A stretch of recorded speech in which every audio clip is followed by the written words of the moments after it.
नमस्कार दोस्तों, आज मैं आपको कृष्ण जन्माष्टमी की संपूर्ण कहानी सुनाने जा रही हूँ। प्रेम से बोलिए कृष्ण भगवान की जय हो। द्वापर युग में दैत्यों के डर से सभी देवगण छुपकर एक गुप्त स्थान पर रहने लगे। माँ पृथ्वी भी उनके अत्याचारों से त्रस्त होकर कामधेनु रूप में उन देवताओं के पास जा पहुँची।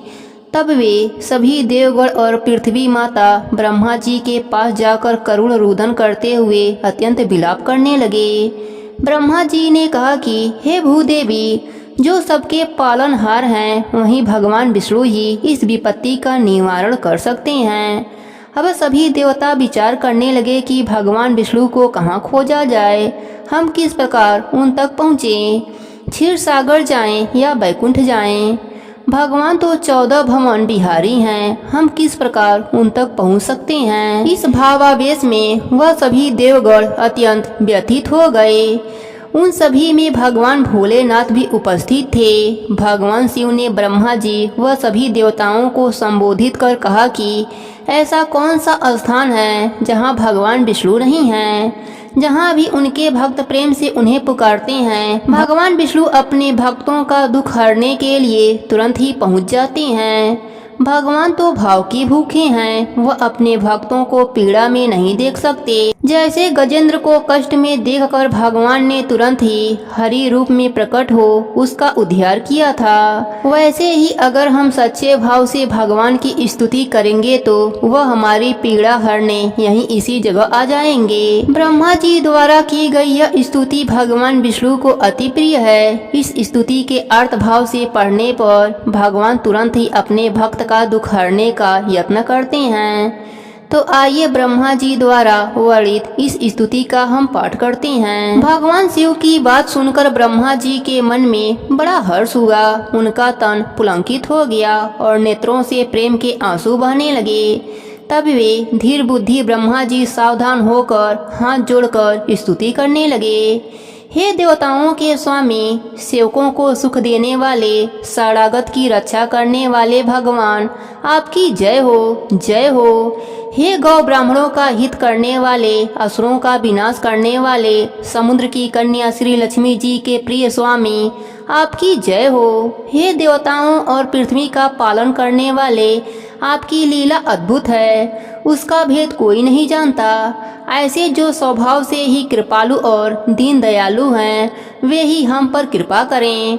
हे अविनाशी, सबके हृदय में निवास करने वाले, सर्वव्यापक, परम आनंद स्वरूप, अज्ञेय, इंद्रियों से परे, पवित्र चरित्र, माया से रहित मुकुंद, मोक्षदाता, आपकी जय हो, जय हो। इस लोक और परलोक के सब भोगों से विरक्त तथा मोह से सर्वथा छूटे हुए ज्ञानी मुनिवृंद भी अत्यंत अनुरागी प्रेमी बनकर जिनका दिन रात ध्यान करते हैं और जिनके गुणों के समूह का गान करते हैं, उन सच्चिदानंद की जय हो। जिन्होंने बिना किसी दूसरे संगी अथवा सहायक के अकेले ही 3 प्रकार की सृष्टि उत्पन्न की, वे पापों का नाश करने वाले भगवान हमारी सुधि लें।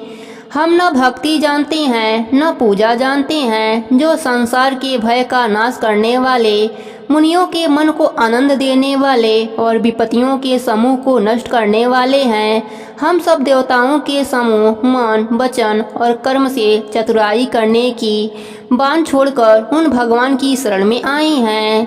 सरस्वती, वेद, शेष जी और संपूर्ण ऋषि कोई भी जिनको नहीं जानते, जिन्हें दीन प्रिय है, ऐसा वेद पुकार कर कहते हैं, वे ही श्री भगवान हम पर दया करें। हे संसार रूपी समुद्र के मथने के लिए मंदरांचल रूप सब प्रकार के सुंदर गुणों के धाम और सुखों की राशि नाथ, आपके चरण कमलों में मुनि सिद्धि और सारे देवता भय से अत्यंत व्याकुल होकर नमस्कार करते हैं। देवताओं और पृथ्वी को भयभीत जानकर और उनके स्नेह युक्त वचन को सुनकर शोक और संदेह को हरने वाली गंभीर आकाशवाणी हुई।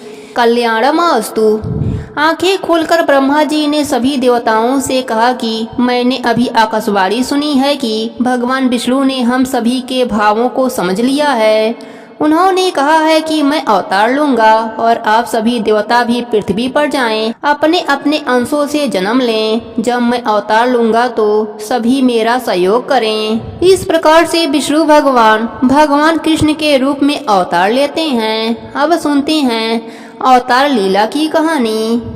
भाद्रपद मास के कृष्ण पक्ष की अष्टमी तिथि के दिन कृष्ण जन्माष्टमी पर्व हर्षोल्लास के साथ मनाया जाता है। इस दिन भगवान श्री कृष्ण का जन्म हुआ था। भगवान श्री कृष्ण का जन्म मथुरा के कारागार में वासुदेव की पत्नी देवकी के गर्भ से हुआ था। द्वापर युग में भाद्रपद कृष्ण अष्टमी तिथि की आधी रात को मथुरा के कारागार में वासुदेव की पत्नी देवकी के गर्भ से भगवान श्री कृष्ण ने जन्म लिया था।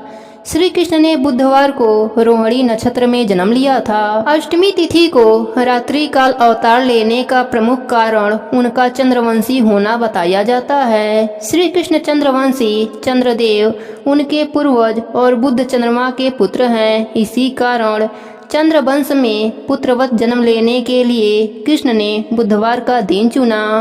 भगवान कृष्ण ने माता देवकी के 8वें संतान के रूप में जन्म लिया था। कृष्ण जी का जन्म मथुरा में मामा कंस के कारागार में हुआ था। माता देवकी राजा कंस की बहन थी, इसलिए भाद्रपद कृष्ण अष्टमी तिथि को भगवान श्री कृष्ण का जन्म उत्सव मनाया जाता है। कंस को सत्ता का लालच था। उसने अपने पिता राजा उग्रसेन की राजगद्दी छीनकर उन्हें जेल में बंद कर दिया था और स्वयं को मथुरा का राजा घोषित कर दिया था।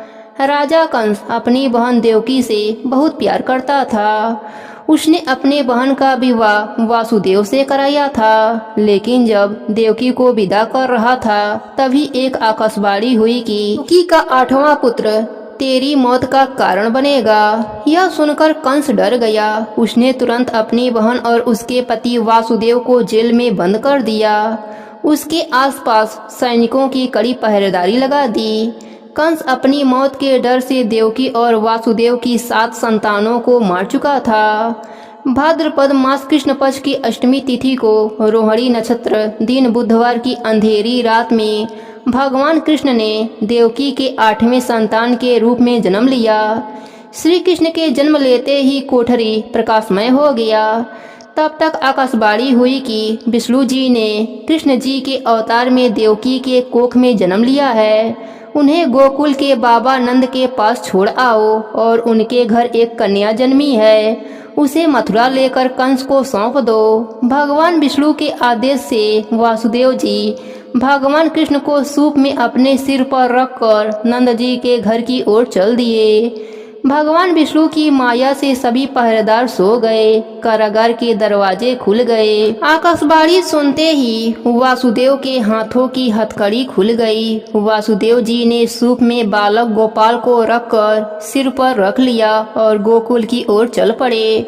वासुदेव भगवान कृष्ण को लेकर नंद जी के यहाँ सकुशल पहुँच गए और वहाँ से उनकी नवजात कन्या को लेकर वापस आ गए। जब कंस को देवकी की 8वीं संतान के जन्म की सूचना मिली, वह तत्काल कारागार में आया और उस कन्या को छीनकर पृथ्वी पर पटकना चाहा, लेकिन वह कन्या उसके हाथ से निकलकर आसमान में चली गई। फिर कन्या ने कहा, हे मूर्ख कंस, तुझे मारने वाला जन्म ले चुका है और वह वृंदावन पहुंच गया है। वह कन्या कोई और नहीं, स्वयं योग माया थी। बाबा नंद और उनकी पत्नी माँ यशोदा ने कृष्ण जी का पालन पोषण किया। राजा कंस ने श्री कृष्ण जी का पता लगाकर उन्हें मारने की खूब कोशिश करी, लेकिन कंस की सारी कोशिश विफल हुई और कृष्ण जी को कोई मार न सका। अंत में श्री कृष्ण ने कंस का वध किया। राजा उग्रसेन को फिर मथुरा की राजगद्दी सौंप दी गई। इस तरह से जन्माष्टमी की व्रत कथा पूरी होती है। जन्माष्टमी के दिन व्रत रखने से संपूर्ण इच्छाओं की पूर्ति होती है। इस दिन विधि पूर्वक यशोदा नंदन की पूजा करने से सुख समृद्धि का आशीर्वाद मिलता है। वहीं जिन दंपतियों की संतान की चाह होती है, उन्हें जन्माष्टमी के दिन लड्डू गोपाल की उपासना करनी चाहिए। ज्योतिषाचार्य के अनुसार इस वर्ष विशेष ग्रह नक्षत्र में होने की वजह से जन्माष्टमी का पर्व काफी शुभ माना जा रहा है। साधना करने के लिए श्री कृष्ण के भक्तों के लिए यह बहुत महत्वपूर्ण समय है।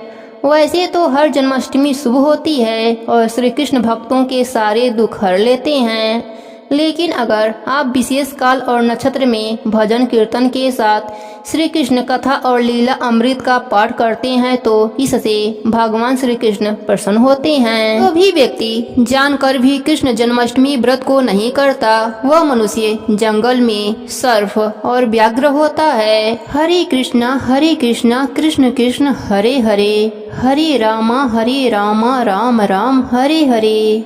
प्रेम से बोले कृष्ण भगवान की जय हो, भादो मास की जय हो।